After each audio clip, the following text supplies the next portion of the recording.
कामचोर बहू। कांता बहन की दो बहुएं थी, बड़ी कल्पना और छोटी प्रिया। कल्पना का जैसा नाम वैसा ही काम। सारा दिन कल्पनाओं में रहती, न कोई काम करती न कोई धाम। अरे कल्पना बहू, जरा अच्छी सी चटनी पीसते, आज कुछ मजेदार खाने का मन है। पेट में जलन हो जाएगी माँ जी बुढ़ापे में, और वैसे भी मेरा काम करने का वक्त शाम का है, अब प्रिया को ही बोल दो। इतना कहकर कल्पना वहाँ से चली जाती है। कांता कल्पना के ऐसे रवैये से काफी परेशान रहती हैं। मैं बना देती हूँ माँ चटनी, ऐसा बोलकर प्रिया माँ को चटनी बनाकर प्लेट में खाने को देती है कि तभी वहाँ कल्पना आ जाती है। अरे वाह चटनी, जरा चख कर तो देखो, बड़े दिन हो गए। अरे नहीं बहू, तू तो रहने ही दे चटनी खाना, पेट में जलन हो जाएगी।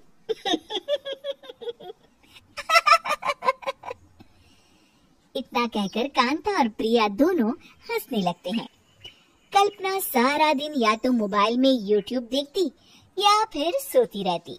उसका कमरा भी बिखरा और गंदा रहता।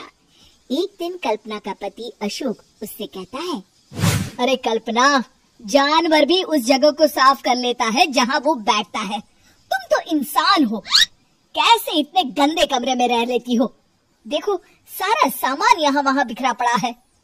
ज्यादा अपनी माँ का बोल ना बोलो। हाँ, कमरा तुम्हारा भी तो है, गंदा लग रहा है तो साफ कर लो। पता नहीं तुम्हारे साथ मैं कैसे जिंदगी बिताऊंगा। इतना कहकर अशोक वहाँ से चला जाता है। कल्पना बस खाना खाने कमरे से बाहर आती और फिर से कमरे में चली जाती। इससे कांता बहन काफी परेशान रहती।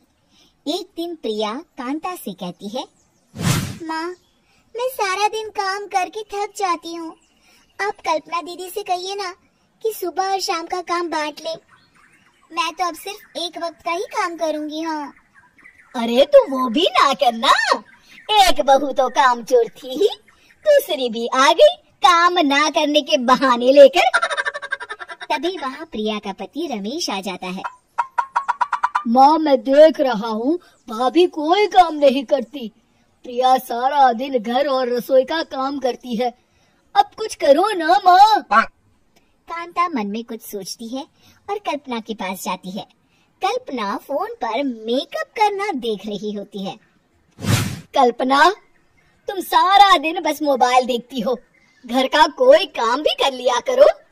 प्रिया सारा दिन काम करके थक जाती है, आज से मैंने फैसला किया है, एक वक्त का काम तुम करोगी, सुबह का खाना तुम बनाओगी और रात का प्रिया। आप लोगों ने काम को हवा बना रखा है।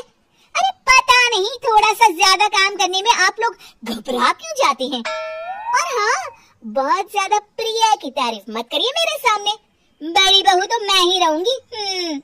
मैं कुछ नहीं जानती, कल सुबह मुझे वक्त से खाना चाहिए, रसोई में आ जाना, वरना कल से तुझे खाना नहीं मिलेगा। अगली सुबह कल्पना रसोई में नहीं आती है। वो देर से सोकर उठती है और बाहर आकर कहती है, भूख लगी है, आज खाने में क्या है? इतनी देर हो गई, आज किसी ने मुझे उठाया भी नहीं, पता नहीं कहाँ है सर। कल्पना को घर में कोई नहीं दिखता। वो रसोई की तरफ जाती है जहाँ बड़ा सा ताला लगा होता है। अरे रसोई में ताला! ओ, मैं तो भूल ही गई थी। माँ ने आज से सुबह का खाना मुझे बनाने को कहा था। हे भगवान, इतने लोगों को खाना बनाना क्या आसान है? तभी घर के सारे सदस्य बाहर से वापस आते हैं। वाह माँ जी, मजा आ गया छोले भटूरे खाकर। मेरे मुंह में तो अभी भी स्वाद आ रहा है। अरे कल्पना, तेरे भरोसे रहते तो हम तो भूखे ही रह जाते। कल्पना को बहुत गुस्सा आ जाता है। अब बहुत हो गया, आज से मैं अपनी रसोई अलग कर रही हूँ, मैं अपना खाना खुद बना लिया करूँगी। कल्पना अपनी रसोई अलग कर लेती है, पर आए दिन उसका देर से उठना और काम न करने की आदत से वो भूखी ही रह जाती थी। उसी के सामने घर के लोग अच्छे अच्छे पकवान खाते और कामचोर कल्पना को जैसे तैसे ही खाना बनाकर खाना पड़ता। पर एक दिन तो हद ही हो गई। माँ, दीदी आज सुबह से कमरे से बाहर नहीं निकली, हमें जाकर देखना चाहिए। सो रही होगी, कामचोर कहीं की। पर तुम कहती हो तो चलो देख लेते हैं उसे। कल्पना कमरे में पेट पकड़कर बैठी होती है। हाय मेरा दर्द, पेट दर्द के मारे मर रही हूँ मैं।